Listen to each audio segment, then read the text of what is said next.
bienvenidos. Esto es Agenda 7.3, hoy jueves 8 de febrero. Soy Jennifer Salazar y vamos a conocer algunas informaciones culturales. Iniciamos contándoles sobre la nueva edición de la Feria para Editoriales La Independiente, que es impulsada por el Ministerio de Cultura. La convocatoria ya está lista para quienes quieran inscribirse. Regresa la Feria para las Editoriales Peruanas. El Ministerio de Cultura, con apoyo de la Asociación Editores Independientes del Perú, anuncia una nueva edición de La Independiente.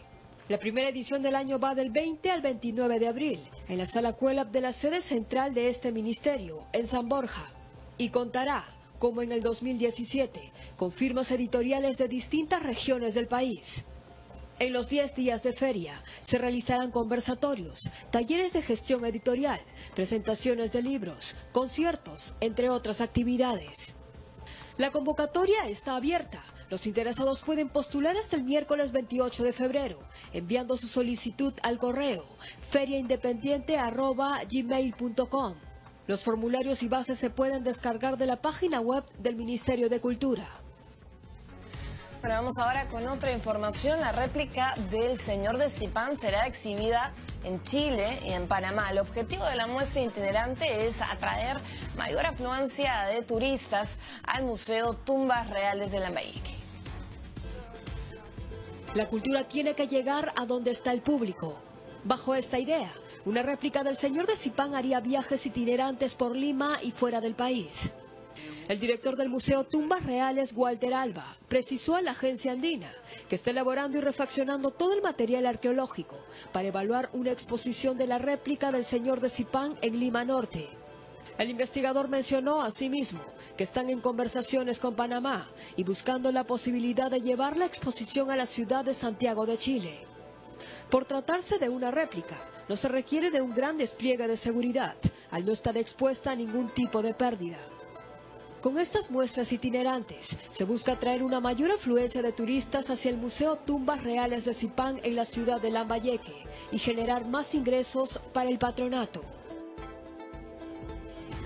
Bueno, más visitantes del museo, que recordemos que es el más visitado de nuestro país. Vamos ahora con la Orquesta Sinfónica Nacional, que deleitó con un concierto a cientos de pacientes del Instituto Nacional de Salud del Niño. Ellos interpretaron diversas piezas musicales con la finalidad de reconfortar y aliviar los dolores de los pacientes.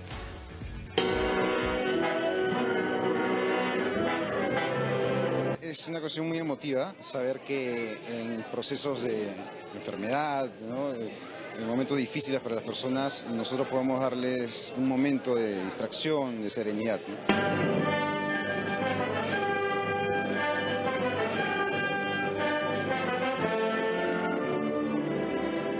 Obras musicales que alivian los dolores y equilibran las diferentes partes del cuerpo.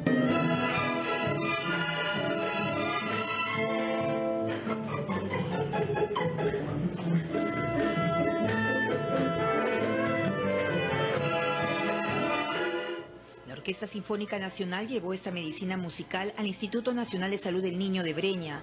Para su director Osvaldo Núñez, la música es una parte fundamental dentro de la evolución de los niños.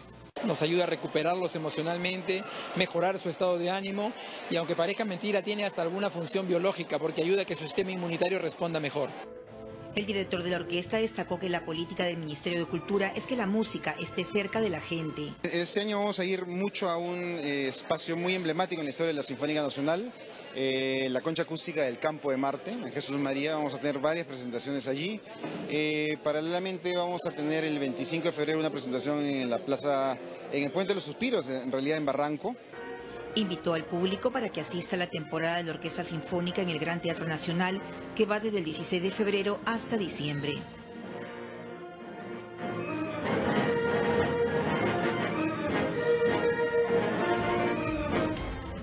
Bueno, dejamos el plano nacional y vamos con temas internacionales. Arqueólogos en Israel encontraron un mosaico de la época romana. Esta pieza tendría cerca de 1800 años, perteneciendo al segundo o tercer siglo después de Cristo. El piso se halló durante la reconstrucción de un puente de entrada a la ciudad, a la antigua ciudad portuaria, y la excavación de una estructura bizantina que estaba encima de la pieza. El mosaico contiene una frase sin terminar en griego, varios factores geométricos y además 3 figuras de hombres en togas.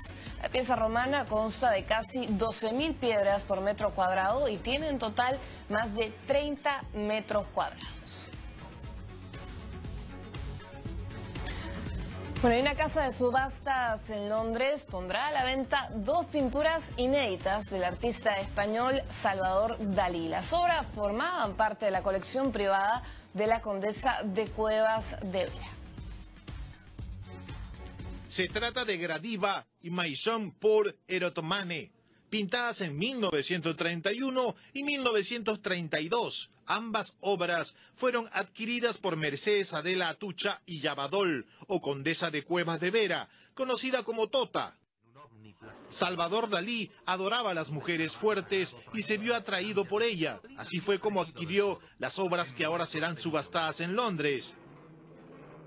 Las pinturas pertenecen a descendientes de la condesa argentina desde que fueron compradas al excéntrico pintor español.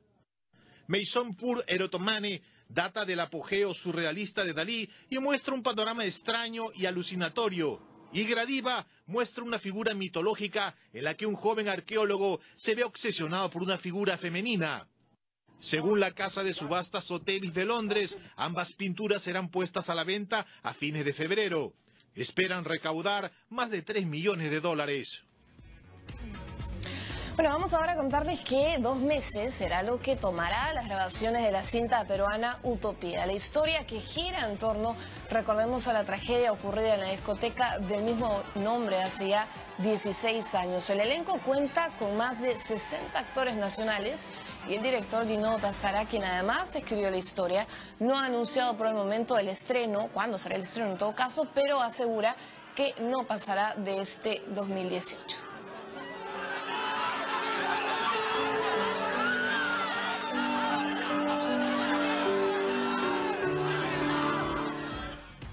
Bueno, y continuemos ahora con películas. La cartelera de esta semana que presenta la última entrega de la saga 50 Sombras Liberadas. Además, también la película del aclamado director británico Ridley Scott, Todo el dinero del mundo.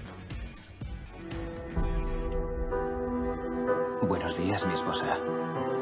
Buenos días. Para los amantes del romance, llega 50 Sombras Liberadas, la última entrega de la saga iniciada con 50 Sombras de Grey. Voy a llevarte de fin de semana. No puedo creerme que esta sea mi vida. La boda de Anastasia y Christian no les asegura un final feliz. Ellos tendrán que lidiar con algunos fantasmas del pasado que amenazan sus vidas. Quiero otra. La codicia, la culpa y la soledad confluyen en todo el dinero del mundo.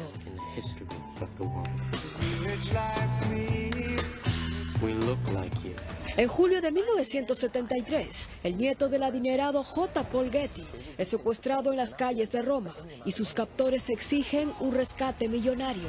Este es el punto de partida de la nueva película del veterano y siempre talentoso director británico, Ridley Scott. Para los amantes del terror, llega La maldición de la casa Winchester.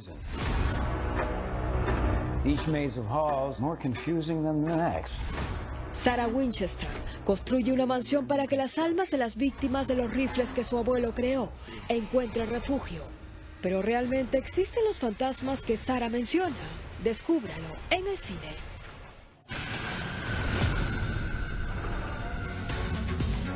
Bueno, del séptimo arte nos vamos ahora al teatro. La obra Santiago el Pajarero del escritor peruano Julio Ramón Ribeiro es adaptada al teatro. La historia narra la vida de un hombre limeño que sueña con la construcción de un aparato volador. No puedo parar ahora. Sueñas, día y noche, te olvidas de las cosas. No es a propósito. ¿De qué piensas vivir? ¿De los pájaros? No, claro que no. Él es Santiago. Su historia relata su sueño por lograr un invento que lo haga volar. El contenido original es de la obra Santiago el Pajarero, del escritor nacional Julio Ramón Ribeiro. La directora teatral Nishme Sumar cogió esta historia ambientada en el siglo XVIII para adaptarla a la actualidad. No se me ocurre algo más poético y más hermoso que la idea de crear una máquina para volar, que está en un estudio, en un taller rodeado de aves, rodeado de jaulas, donde atrapa avecillas para examinarlas y después las suelta. Un hombre que vive fascinado con su entorno natural. La pieza teatral de Ribeiro cuenta la vida de un hombre limeño que sueña con la construcción de un aparato volador durante la época del virreinato, pero que es vetado por el virrey Amat y las autoridades de ese entonces. Él quería volar desde el Cerro San Cristóbal a la Plaza de Armas. Ribeiro se basó en una tradición de Ricardo Palma, Santiago el Volador, un precursor de la aeronáutica en el Perú llamado Santiago Cárdenas. Un ser que debió enfrentar dogmas religiosos y a políticos corruptos para cumplir su sueño de volar. Nishme decidió llevar el texto a las tablas porque encontró que los personajes del cuento, con las personas que vivimos hoy, no hemos cambiado mucho en más de 200 años. Aparecen personajes en la historia que son los antagonistas de Santiago, que son esos personajes que ponen obstáculos en el camino del protagonista y que lamentablemente son personajes que podemos encontrar hoy. Sumar considera la adaptación como una reflexión sobre nuestra incapacidad para despegar los pies del suelo. Plasmado esto en Santiago, un ser libre y visionario, pero absolutamente incomprendido. Ribeiro habla descaradamente desde su presente, ¿no? Desde cómo él ve la situación de los artistas en el mundo y cuántas trabas encontramos para crear, para dedicarnos a un oficio que es tan poco conocido y tan poco valorado. Las funciones de la obra son en el Teatro La Plaza, que celebra su aniversario número 15. Entre los actores están Oscar Mesa, Gisela Ponce de León, Andrés Salas y Mayra Nájar. No deje de ir al teatro para conocer esta historia que nos pretende decir que hay que darse su lugar y hacerse escuchar. Julio Ramón Ribeiro siempre pensó en darle voz a aquellos que no la tienen. Por esta razón hizo obras de personajes marginados por la sociedad. Bueno, una manera también de acercarnos a uno de los cuentistas más importantes y más representativos de Latinoamérica y que es peruano también. Vamos con eso, una pausa, regresamos con más información antes.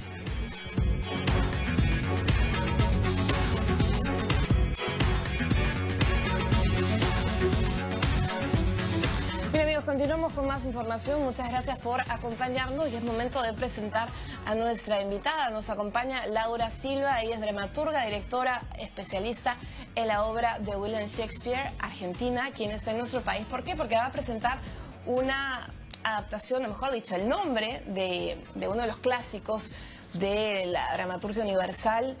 Se llama Una versión clown de Romeo y Julieta. Evidentemente estamos hablando de Romeo y Julieta. Muchísimas gracias, Laura, por acompañarnos. Gracias y a vos. lo que te comentaba hace unos momentos, ¿no? Sí. Cómo buscarle lo clown a una de las tragedias más universales, ¿no? De la dramaturgia. Bueno, quizás el punto es qué es ser clown. Quizás si partimos de esa pregunta, digo, porque hay una confusión entre clownería y comicidad. Como que clown necesariamente debe estar vinculado con la comicidad. Y no siempre es así. El clown en realidad trabaja desde la verdad. Es un artista escénico, es marginal. Su función o una de sus funciones es denunciar. Y yo creo que esta obra, estoy segura, que Romeo y Julieta por sí misma, ¿no? Estoy hablando del material original, es una obra de denuncia. Y pensando en los tiempos que corren y en esta versión en particular, bueno, me pareció que el clown era una estética perfecta para contar ciertas cosas. Bueno, hablamos uno de los dramaturgos, de los exponentes de la literatura universal, más de 400 años de su muerte, pero estos temas que tú mencionas, con estos mensajes que traen sus diversas obras, siguen siendo vigentes, ¿no? En nuestros días. ¿Qué es lo que tú quieres mostrar a través de esta versión clown, ¿no? Entendiendo también que los personajes cómicos forman parte del trabajo como creador de Shakespeare. Sí, bueno, eso es lo que estás diciendo, Jennifer, es súper importante. O sea, hay a veces sacudirse un poquito la cabeza con separar las obras de Shakespeare. Yo le digo Willy, así que perdón, pero voy a decir claro, porque hace muchos años, ese es mi amigo, ¿no? De separar un poco esto de separar las obras de Willy en comedias, tragedias, dramas históricos, dramas alegóricos y nada más. La realidad es que en todas las tragedias de Willy hay escenas cómicas y en todas las comedias también hay escenas de alto contenido dramático. Entonces, ya partiendo desde ahí, ¿no? O sea, teniendo en cuenta que Shakespeare era un humanista, que fue un prebarroco, digamos, donde el arte y los estilos convivían permanentemente. O sea, tengamos en cuenta que nosotros cuando pensamos en Shakespeare pensamos en grandes textos y nada más. Y el tipo, la verdad es que también... La sensibilidad que tenía de la palabra también, no solo la sensibilidad de la palabra, sino también que en todas sus obras se canta, en todas sus obras se baila, en todas. Desde el principio hasta el fin. O sea, se convocaba ya al espectador, la atención del espectador mediante una fanfarria, y una vez que terminaba la obra, ponele la más oscura de todas, Macbeth. Y siempre tenemos la escena, yo digo, la escena de los muertitos, ¿no? La escena, está el escenario lleno de muertos, al no haber cuarta pared y no haber telón, el actor se paraba y bailaba una giga, que era un baile irlandés, que podríamos equipararlo, no sé, a un reggaetón hoy en día, ¿no? Era algo muy popular que también se bailaba en la corte, pero que justamente por ser tan popular era transversal a las distintas clases. Bueno, además esta propuesta que tú nos vas a entregar a partir del 22 de febrero regresa un poco al teatro isabelino, a la estructura del teatro isabelino. Sí. ¿Cómo proyectas esta imagen en un teatro que obviamente ha cambiado con los años? Bueno, yo creo que lo interesante, o lo que a mí por lo menos me evoca y me convoca de la obra de Shakespeare, es la comunión con el espectador, el ida y vuelta entre el actor y el espectador, que no significa que el actor se siente al lado del espectador o que le hable en forma directa, pero sí que lo involucra a través del texto, lo involucra, ¿no? A través del texto, hay punto de vista hacia el espectador permanentemente, y por otra parte vamos a trabajar los tres frentes, que es algo fundamental, ¿no? Esto era algo ideológico de los isabelinos, fundamentalmente de Shakespeare, de que el actor debe ser visto desde un mismo punto de vista, mejor dicho, desde tres puntos de vista al mismo tiempo. Entonces, según donde vos te sientes, vas a ver tres historias contadas desde tres puntos de vista diferentes, porque por momentos vas a tener al actor de espaldas, o el aparte que hace tal otro actor se lo está haciendo a otro espectador que está enfrente tuyo, ¿no? Y también esta idea de espejo, ¿no? Que también trabaja mucho Will en sus obras, y que también espeja a los espectadores entre sí, donde uno se está mirando con los otros espectadores a través de los actores. Se involucra más, ¿no? Bueno, además estás utilizando un mecanismo, el clown, lo comentábamos al inicio, esta figura que tiene también de aliviar la tensión dramática, y me imagino que eso también ha podido, o lo vamos a ver quizás en esta propuesta, ¿cómo entenderla? Quizás sin hablar mucho sin contar los secretos, pero que sí genera cierta incertidumbre porque hablamos de una tragedia clásica, y vamos a ver personajes que son payasos, ¿no? Que lo que buscan es trabajar la comicidad en el texto. Mira, es súper interesante lo que estás planteando, porque de hecho, bueno, por eso yo no vine con un texto prearmado, sino que el trabajo se fue elaborando en función de lo que los clowns iban proponiendo. O sea, yo tiré un material y sobre eso se iba improvisando, ¿no? Entonces aparece el propio clown, que de pronto interpela el texto, o interpela al personaje, o interpela a otro personaje, o en un momento nada, tiene que explicar porque no comprende el texto, porque está escrito de una manera que no es tan coloquial, ¿no? Exacto, entonces nada, tiene que hacer el corte, explicarle al público y volver a entrar, o trabajar con su propia confusión. Digamos, eso es lo que me resulta siempre muy, muy rico de trabajar con clowns. No es la primera vez que lo hago, me parece que te permite, vuelvo al principio, Jennifer, como el clown trabaja desde la verdad propia y desde la verdad escénica, lo que pasa en escena es lo que pasa, y no es ninguna otra cosa. Sin miedo al fracaso, ¿no? Sin miedo a la torpeza todo lo contrario. Yo aprendí en Buenos Aires que el clown sale de escena a fracasar de alguna manera, ¿no? Un poco es como... Y reírse un poco de sí mismo también. Entonces hay algo ahí que a mí me resulta muy atractivo en cuanto a que también el clown propone hacia el espectador y hacia la sociedad, vuelvo a la idea del espejo, un espejo interesante. Porque la ficción es ficción. O sea, esto del teatro como un espacio de verdad absoluta es algo que yo no comparto. En realidad el teatro es un espacio de ficción. pero donde nosotros como espectadores tenemos que sentir que hay algo nuestro ahí. Entonces, cuando uno aborda un material que fue escrito hace tantos años, que no obstante la vigencia que tiene, esa vigencia también tenemos que hacerla exprofesa, los comunicadores sociales que somos los directores, a través de nuestros actores, a través del elenco. Y de mecanismos, ¿no? Y del Como mecanismo, la herramienta y de la herramienta del con la que vas a trabajar. En este caso tenemos clowns, pero también hay tantas otras herramientas dentro de la apuesta que van a apuntar o que apuntan directamente a eso, que es algo que a mí me importa mucho, que es lo que me mueve, lo que me provoca de hacer teatro, ¿no? Si no, me quedo en mi casa. Sí, no, por supuesto. Y esta idea de jugar con nuevos elementos, con la improvisación que tú también mencionas, es interesante de analizar y también ver. ¿Quién mejor que tú, con la vasta experiencia que tienes de la obra de William Shakespeare, traer a vigencia textos que quizás están desfasados en el tiempo o que quizás los dejamos guardados para las clases de literatura, no sé, pues, escolares, y no necesariamente le damos la importancia que tienen a grandes exponentes de la literatura universal, lo comentábamos. ¿Qué es lo que va a ver el público en esta dinámica que tú propones? Lo que va a ver el público es a una troupe de clowns contando Romeo y Julieta de William Shakespeare. O sea, no entramos a destrozar la obra. Esto me parece que es algo que tenemos que saber, ¿no? O sea, que no es que vamos a ver a payasos que vienen a intervenir la obra y hacerla desde cualquier lado. No es el texto tal cual. No es tal cual por una cuestión de economía, de tiempo, ¿no? O sea, estos textos eran, si bien Romeo y Julieta es una de las obras más cortas de Willy, no es la más corta tampoco, no es tan larga como Hamlet, pero son obras que hay que intervenirlas y también intervenirlas desde el discurso, ¿no? Yo muchas veces me río porque dicen, Shakespeare era antisemita o Shakespeare era machista.